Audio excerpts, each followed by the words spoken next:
Hi, Brian. Hello and welcome, traders. This is the Trading Zone. I am Joe Teagate of Equity Armor Investments. Brian, happy Monday. Yeah, happy Monday. Lots of news that came out after Friday. It almost feels like this is like a super long weekend, just waiting to see what the U.S. debt downgrade is going to do for these markets, huh? Yeah, we couldn't wait. And wow, I think the markets are already responding. We're well off of these lows here in the market. So I think a really good reaction off of the open. We'll get to this at the end of the show, but really nice for our Trading Zone subscribers. Saw that trade come in right off of the open. So make sure to check that out. Everybody. Yeah, just really amazing action here with this market moving really quickly. Yeah, it really is. And obviously, we're heading into the Memorial Day weekend coming up. Lots of barbecues going on for everybody. Joe, you cooking anything for Memorial Day weekend other than trying to sell some volatility? Yeah, I think so. We'll be checking out the prices of the meat here and everything. But yeah, I think that's a good idea. Get the grill going. Got the yard looking nice. Get some family over and cook some meat. Yeah, there we go. There we go. Speaking of cooking, we probably should start to kind of get into it here. Markets are cooking today. Markets were down about 1% overnight, kind of bounced back. Just looking at my screens here, only down 25 basis points, a quarter of a percentage point. After all that, we've seen some levels of consolidation the last few days. So it's kind of interesting that the markets were able to be so resilient as to what just happened. Yeah, and yeah, I want to get into this, but yeah, this debt downgrade, there's a lot to talk about there. There's a lot going out around the world too. It's not only the debt downgrade. So let's get into the show. Let's talk about it. Remember last week, Brian, we were riding high. We had these trade deals coming through. The market was rocketing higher. And what was my message last week? Do you remember? Sell in May, go away. Good luck. It was good luck, bad luck. Who knows? Remember the story of the farmer. It seemed like everything was so great, but we don't really know what's exactly happening next. And that's really been the story for 2025, right? Yeah. It seems like it's really good one day. The next day, it's not so good. That's what's going on right now with the market. It's almost like, two steps forward, one step back, maybe. I think that'd be really good if that were the case. But we should just expect this volatility to continue. Yeah, it's surprise basically at every corner. It feels like every Monday we come on the show, there's been some big news event over the weekend. So normally traders like to sell volatility and collect some premium through the weekend, and then the markets don't do too much on Monday, but it's been quite the opposite the last few weeks. So yeah, you're exactly right. We don't know what's going to happen, right? Yeah, let's if we don't mind, Louis, we take our slide up here. Let's get in here. I mentioned Equity Armor Investments. We'll get into this at the end of the show. Make sure you check this out. Go on here, check out our Trading Zone, take a look at it. But for free, you can come on here, subscribe to our Ripple Effect blog. We talk about volatility, and we're going to get into this a little bit. This is what the downgrade looks like the past two times, plus this time around. But yeah, make sure to check this out. This is free. This is kind of what we'll be talking about today, as well as we have the U.S. government downgraded for the third time in about 15 years here, Brian. All the agencies now have taken a step back on the debt. Essentially, what they're saying is the Fed is going to be loose on their policy. The government's going to spend regardless of the debt. And they're kind of lying about inflation.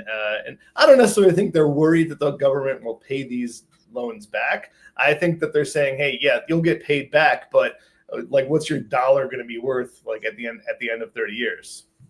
Right. And that's exactly right. What's it going to be worth 30 years from now? Debt gets downgraded.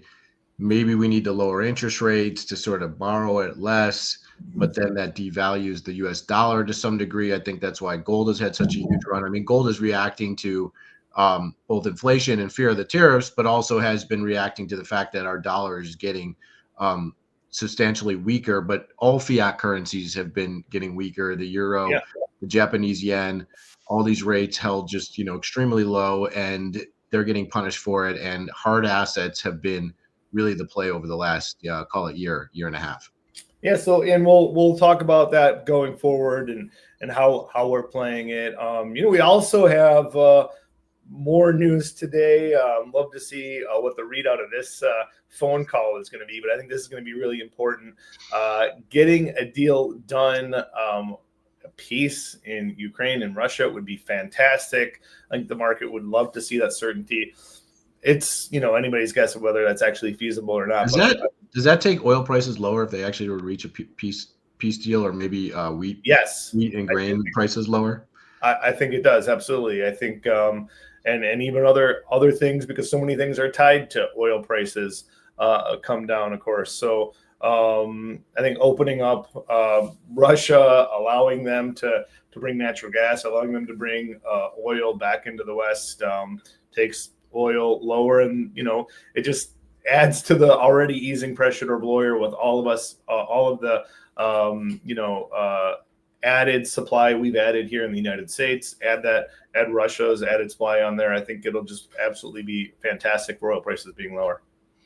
Yeah, the one thing that's going to be so tough to determine is can Ukrainian stomach giving up land to Russia that was previously theirs. Yeah, and essentially taken from, because I don't know that Russia's really ready to just give up on that. And that area of the world is such a big grain producer too. So there's lots of natural resource reasons, and like you mentioned, natural gas, to not each side not give up that land. So it's still going to be a difficult situation here. I'm still skeptic they can reach a deal rather quickly on this. And we also, we got this downgrade, we got this call. We also have this budget bill, which is trying to get past the House committee. I kind of think, in a weird way, the downgrade helps the budget bill get past committee, because it's kind of like, oh, this is really important for this budget now for the U.S. because we have these things happening. But the whole point of the downgrade is that it probably was going to get past the committee, and the government's going to spend so much money. It's kind of ironic, but I do think that it's more likely to happen after the downgrade. Yeah, well, I mean, I think we both kind of talked about this in the past too, that this budget, the tax bill, put it, kind of wrap it all into one, really kind of has to probably come together by the end of this year. Number one, the Trump tax cuts expire at the end of the year. So there's lots of motivation to get it done before the next Congress comes in the following year after that, or year and a half after that. So, we're probably getting closer and closer to some sort of deal that would probably be positive for markets. Yeah, we'll see. Devil is always in the details, but I think it's more likely today than it was on Friday because of the downgrade, which is just ironic, because the reason the downgrade is because the government's spending so much money. We also have the Fed this week. I think that's actually maybe a little bit of a wild card. Does this change the Fed's tone at all? Are they going to be a little more hawkish, saying, hey, we're not ignoring inflation, we're not worried about this? So I think that puts the Fed in a tougher spot. I do think, I kind of have the hunch that they're going to, they know, they played this game before, and they know how to talk the talk, but at the end of the day, be soft, which is, kind of what I think the market's going to price in and expect eventually. Not a lot of HD Tuesday, Snow Wednesday. Those are earnings coming up, right? Yeah. Home Depot, Snow. We got kind of like Home Depot. I think it'll be really important to see consumer, behavior right now. They have big ticket items. They have, people are moving, refurbishing, or all those things Home Depot does well. I think it's kind of a sign of strength for the economy if the Home Depot is doing well. Snow, another interesting name. It's cybersecurity, AI, a lot of that mixed together, but just essentially a software company. I think at one point we're seen as a little bit competitor to Palantir. I think they're definitely different. I think they're branched out. I think people understand what Palantir is now compared to Snow. But it's interesting. I want to see how Snow does. I want to see if people are still interested in this software AI world, how they do.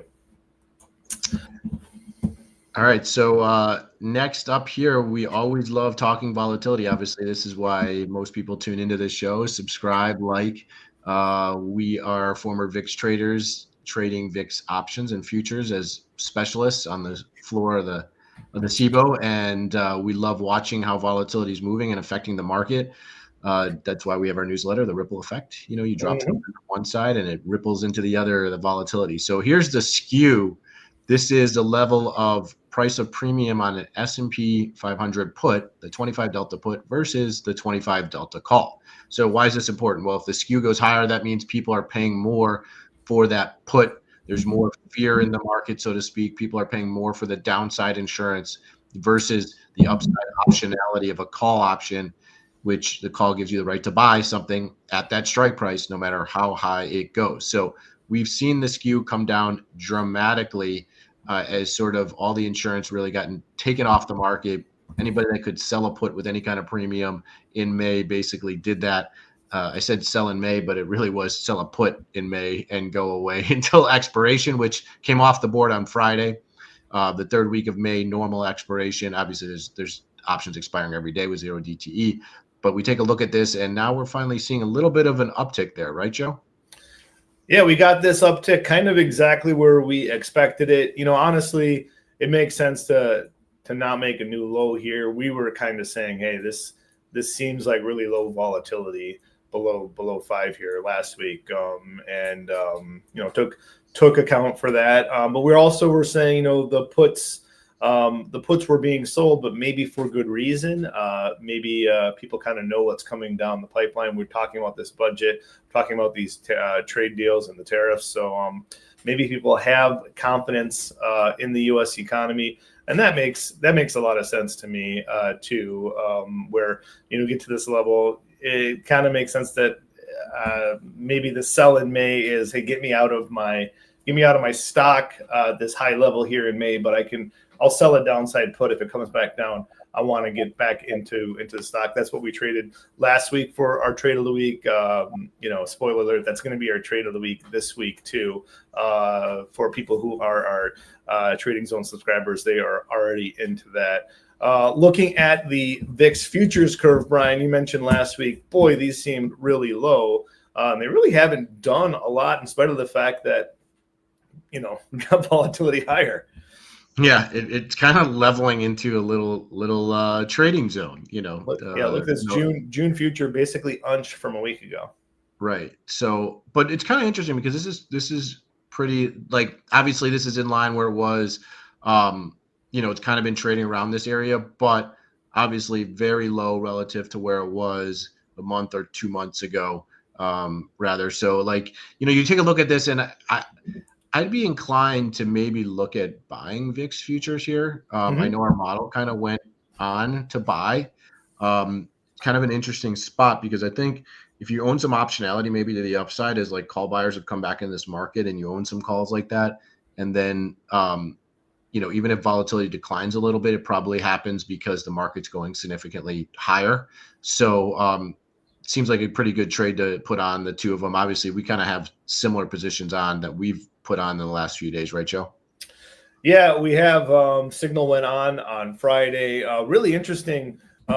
Really interesting though. What do you make of this lack of movement in June, but the July actually is where the upward momentum is? Yeah, right. I mean, July, August. Well, that kind of coincides with that 90-day reprieve, so to speak, where the Trump administration is going to decide on some of these other tariffs. Yeah. And, the more people I talk to, like, there's definitely exposure to companies in other areas of the world, not just China, but other areas of East Asia that we import from that are affected. So it'll really be interesting to see what level of tariffs are put on in that area of the world besides China, and to see how that plays out. So I think there's a little bit of concern. I think that's why you're seeing some steepness in the curve, right?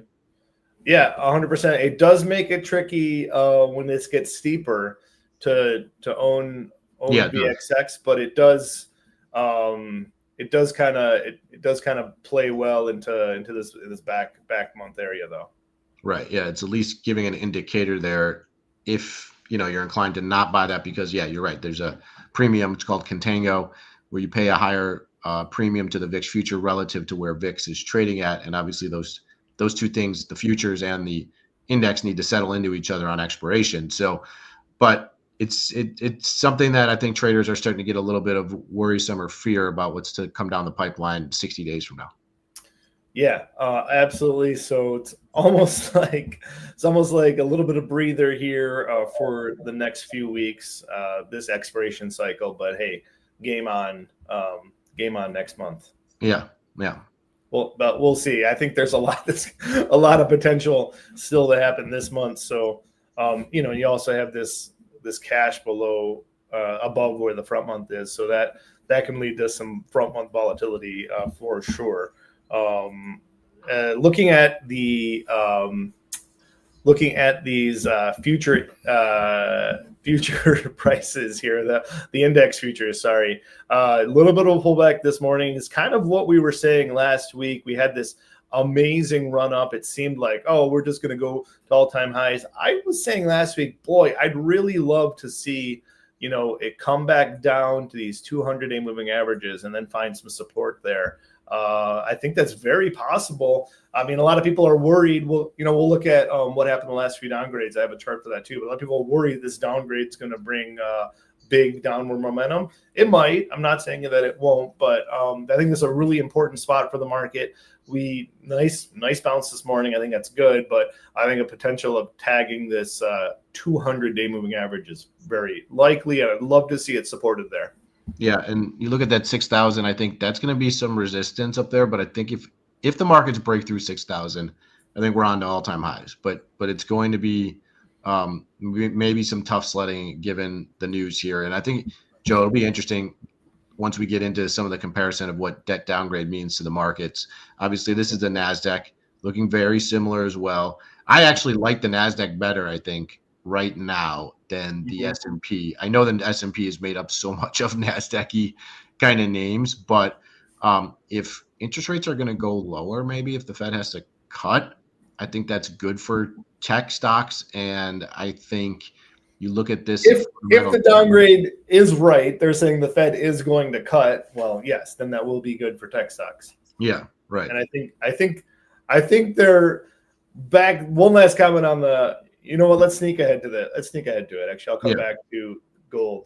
But the Fed was saying the government's going to be spending too much. The debt's going to be rising. Interest rates are going to be lower than they should be. And we're going to downgrade because of that. Now, that seems to be true, but I think the market reaction doesn't have to necessarily be lower than that. Because when I hear the government spending more than it should, when I hear the interest rates being lower than they should, I think that's, bullish for equity prices. Right. Yeah, because, that is, yes, inflationary, but those inflationary pricing pressures are good for earnings, right? For stocks, and also for PE ratios. They can be a little bit higher. If you're saying interest rates are too low, then okay, PEs can be a little bit higher, right? Okay, so let's look at see what happened here. This black line here, Brian, this red line in the middle was the downgrade. This actually is 3 months before the downgrade. So, actually we saw like a lot of volatility each time, like before the downgrade.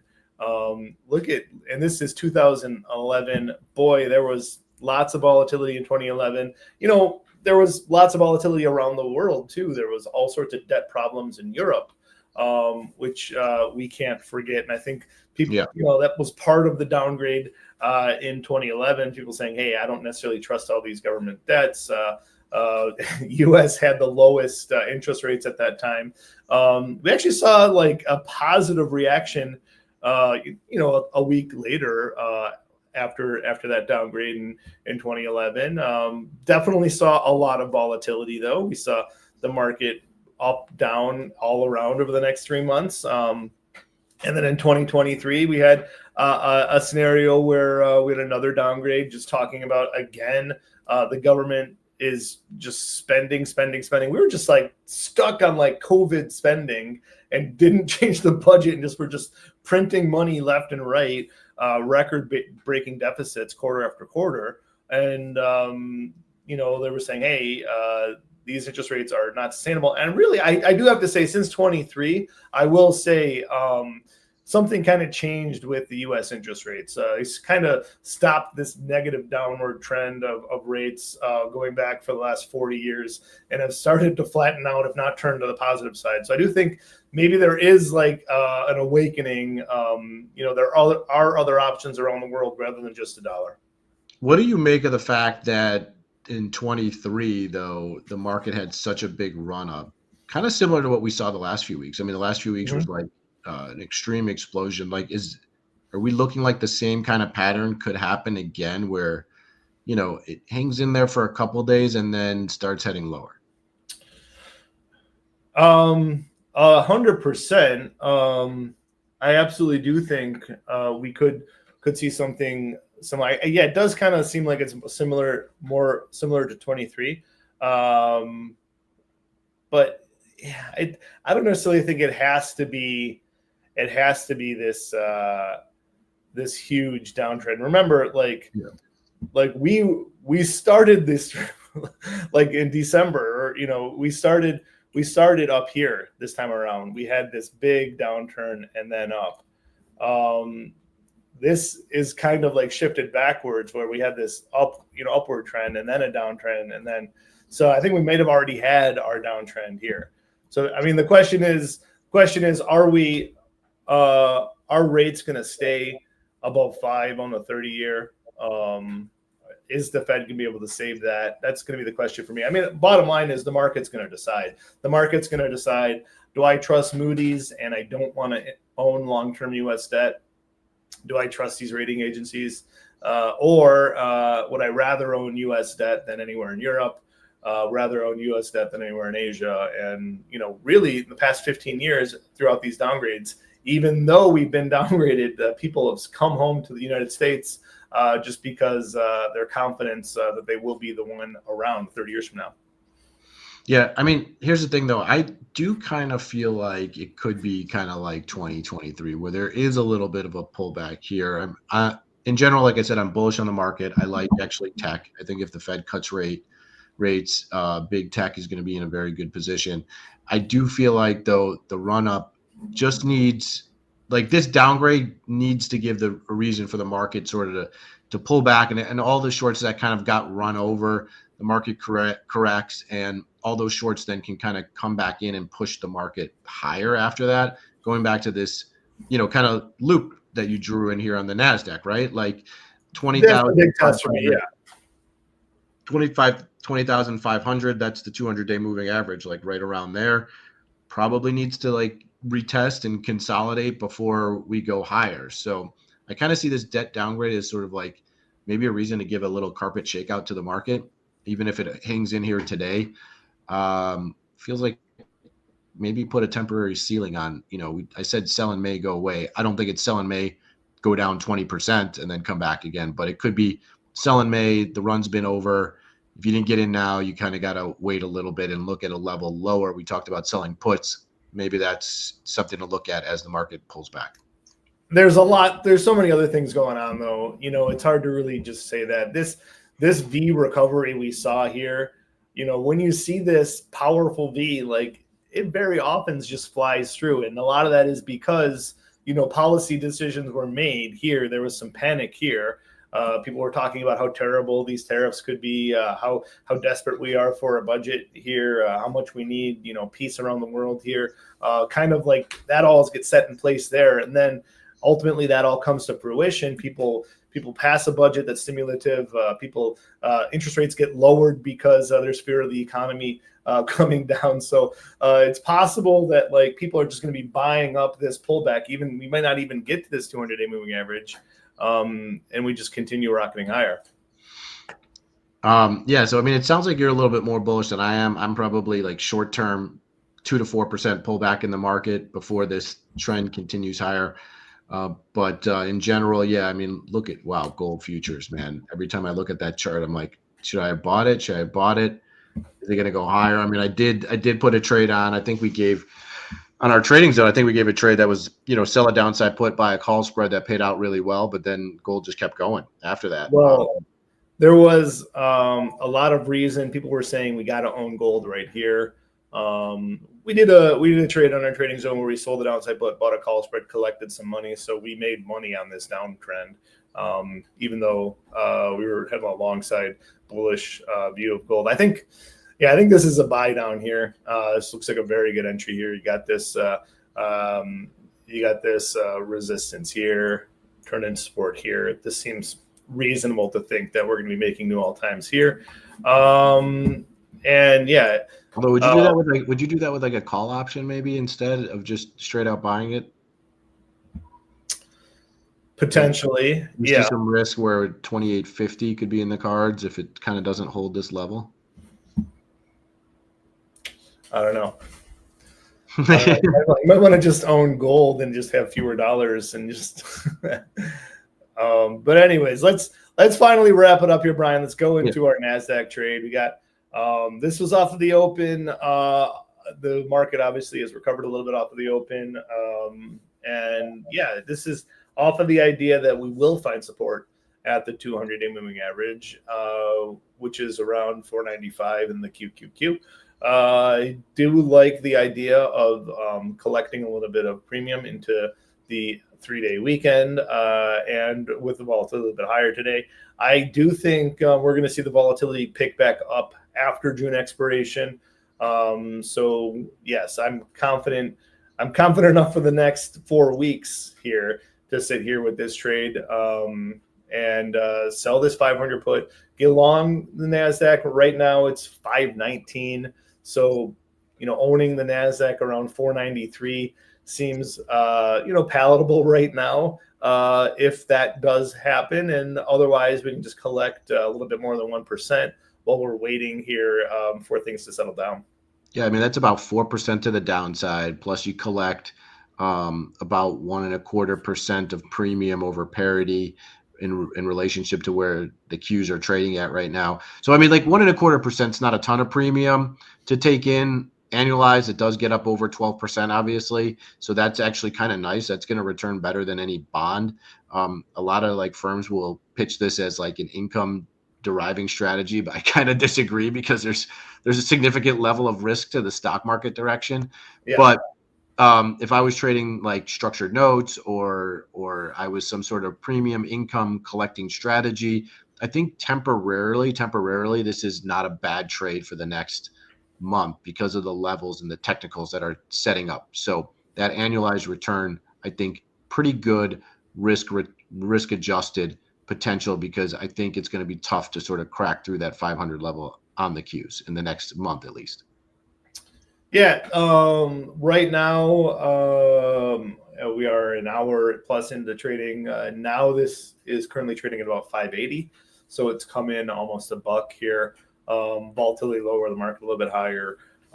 So that was a nice quick winner on the open. Would you turn that around and close it right now? Just take your buck, Brian, or would you hold on to it?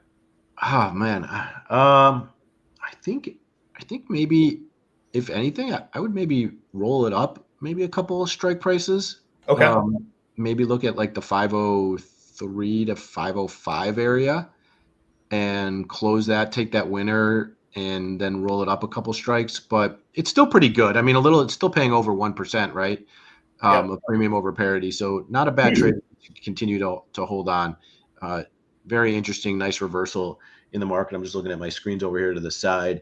I mean, look at this. We're 50 points higher in the S&P since the low, the NASDAQ up significantly. So this is playing out as sort of a little washout this morning of anybody that were naysayers or negative on this downgrade here. So got interesting play. Higher, Microsoft higher. I think before we wrap it up, though, I mean, go check out equityarmorinvestments.com. You can subscribe to this service as well. Get this trade first thing Monday morning. We also continue to put up updates.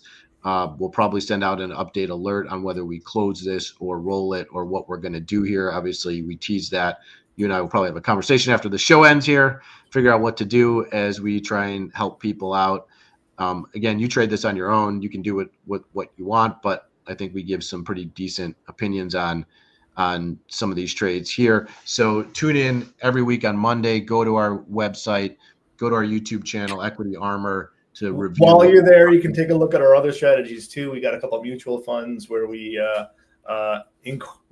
talk about putting these on for clients. A lot of those trades are going in their mutual funds too. Joe, speaking of our mutual fund, isn't our trade strategy up over 3% year to date already? I would encourage everyone to look at our website, find out for themselves. But yeah, I'm really pleased with the results. I will let everyone discover that on their own because that's exciting for them to do. Yeah, for sure. All right, so go check out our website, equityarmorinvestments.com. Tune in here every Monday, 10 a.m. Eastern, right after the markets open. We give you some updates on what's ahead in the week, what volatility is doing, and of course, our trade of the week. So tune in every week. We'll catch you next Monday. I'm Brian Stutland here, CIO of Equity Armor Investments, with my colleague Joe Teague, portfolio manager at Equity Armor Investments, giving our opinions about the market. We'll see you next week. Have a good one.